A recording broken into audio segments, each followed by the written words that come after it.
Patuloy tayong naghahanda para sa Pasko ng pagsilang ni Jesus Nazareno, ang ipinangakong tagapagligtas ng Diyos Ama.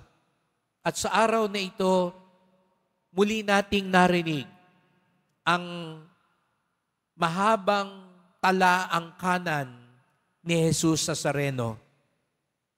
Maraming pangalan kayong narinig, salit-saling lahi. Ang unang gustong patunayan sa atin na si Jesus Nazareno, ang ipinangakong tagapagligtas, ay Diyos na totoo at taong totoo.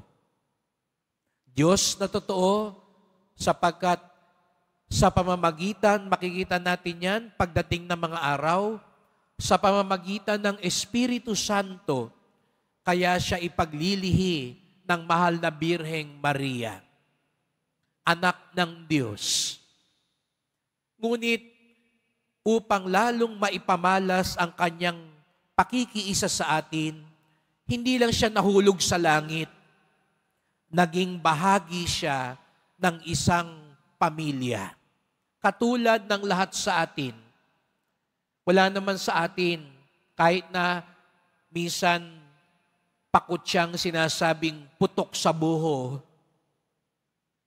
wala naman sa ating sumulpot na lang basta. Lahat tayo bahagi ng isang pamilya. At maging ang anak ng Diyos, ganun ang pinili niyang pamamaraan. Kaya nga't bukod sa pagpapatunay na taong totoo si Jesus Nazareno, pinapahalagahan din ng Diyos ang pamilya. At ito yung ikalawang aral sa atin. Siguro nga, hindi perpekto ang pamilya natin. Wala namang perpektong pamilya. Wala namang pamilyang hindi nagtatalo-talo at di nagkakaunawaan. Wala namang miyembro ng pamilya na walang kapintasan. Katulad nga ng ipinakita sa atin ngayon, mismong pamilya ni Jesus Nazareno, mga ninuno niya, may mga kapintasan din. Makasalanan din. Hindi rin ganun kalinis ang nakaraan. Pero hindi ito naging hadlang para umusbong ang anak ng Diyos. Siguro nga, hindi natin mabubura ang nakaraan. Hindi natin mapipili ang ating pamilya. Ngunit, katulad ng nangyari kay Jesus Nazareno, maaari pa ring padalisayin, pagbutihin, ayusin ang pamilya. Huwag nating isipin na naalipin na lang tayo ng nakaraan. Mahalaga ang pamilya. Sumunod sa buhay, yan ang ibinigay sa atin ng Diyos. Kaya nga may dahilan. Kaya ka bahagi ng pamilya mo ngayon. At hilingin natin kay Jesus Nazareno, kung hindi ganun kaayos ang pamilya mo ngayon, hilingin natin sa Kanya, katulad niya, maisaayos din ang ating pamilya. Pero hindi ito dahilan para tayo mismo ang sumira sa ating pamilya. Tayo mismo ang maging dahilan para hindi magkaisa ang ating pamilya. Sana ikaw ang maging dahilan ng pagkakaisa, pagkakaunawaan, pagtutulungan. Siguro nga may kulang, may pangit. Pero nariyan ng Diyos para tulungan tayo. At ikatlo, pinapaalala sa atin, may plano ang Diyos.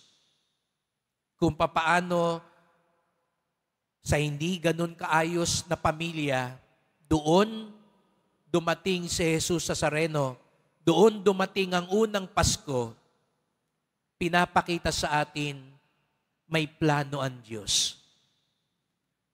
May orasan ng Diyos. Iba sa orasan natin, iba sa kalendaryo natin, pero ang oras at plano ng Diyos laging tama para sa atin. At ito yung idasal natin. Siguro nga naiinip tayo minsan. Akala natin minsan huli na ang lahat. Hindi pa huli ang lahat.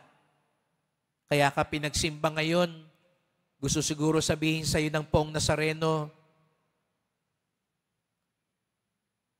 umasa ka,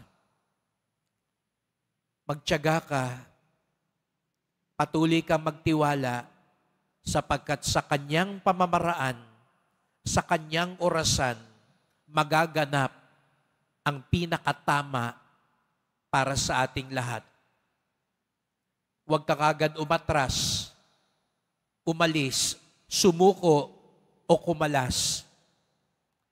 Dahil sayang, baka pagkalas mo, doon mangyari ang gustong mangyari ng Diyos. Kaya nga't nakita natin sa Ebanghelyo, ang lahat kalkulado ng Diyos. Hindi akalain ng mga tao nun, pero sa Diyos, kalkulado ang lahat. Planado ang lahat. At alam niya ang tamang oras at paraan. Kaya't sa pagpapatuloy ng misang ito ang ating ipagdasal. Magpasalamat tayo sa mahal na Poong Jesus Nazareno. Pinili niyang maging tao para iparamdam sa atin ang kanyang lubos na pakikiisa. Pinili niyang maging bahagi ng pamilya para ipaalala sa atin ang una nating kalakbay patungo sa kaharian ng Diyos ay ang ating pamilya. Pinili niyang sumunod sapagkat alam niya ang oras at pamamaraan ng Ama ang pinakamainam sa lahat. Nawa, maging bukas din tayong lahat sa pamamaraan ng Diyos sapagkat ito ang pinakamabuti, pinakamainam para sa ating lahat.